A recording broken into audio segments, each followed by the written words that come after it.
우리 청소년들의 생활에서 빼놓을 수 없는 물건이 있다면 바로 휴대폰이지 않을까 싶은데요. 문제는 길거리를 걸어가는 중에도 휴대폰에서 눈과 손을 떼지 못하는 청소년들이 많다는 것입니다. 교통안전공단의 조사에 따르면 하루 1회 이상 보행 중 휴대폰을 사용한 경험이 있는 사람의 비율이 무려 95.7%나 되었다고 하는데요. 보행자가 휴대폰을 사용하지 않을 때 소리를 듣고 인지하는 거리는 통상 14.4m지만 휴대폰으로 문자를 할 때는 7.2m, 음악 감상을 할 때는 5.5m로 각각 줄었습니다.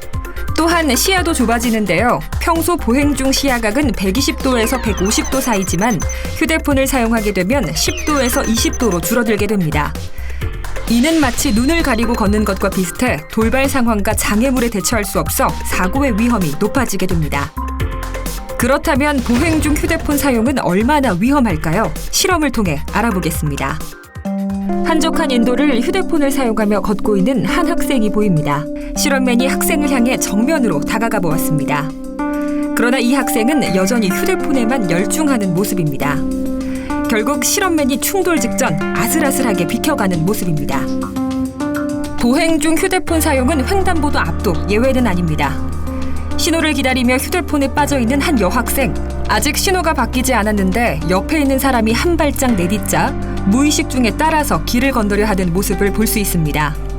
그 뒤 신호가 바뀌었지만 뒤늦게 출발하는 모습입니다. 또 다른 학생이 횡단보도를 휴대폰을 하며 걷습니다. 이번에는 실험맨이 반대편에서 자전거를 타고 접근해 봤는데요.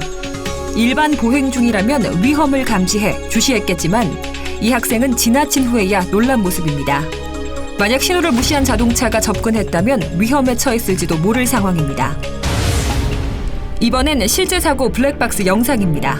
자동차가 오른쪽 길로 접어들자 차 사이에서 걸어 나오는 남자가 보입니다.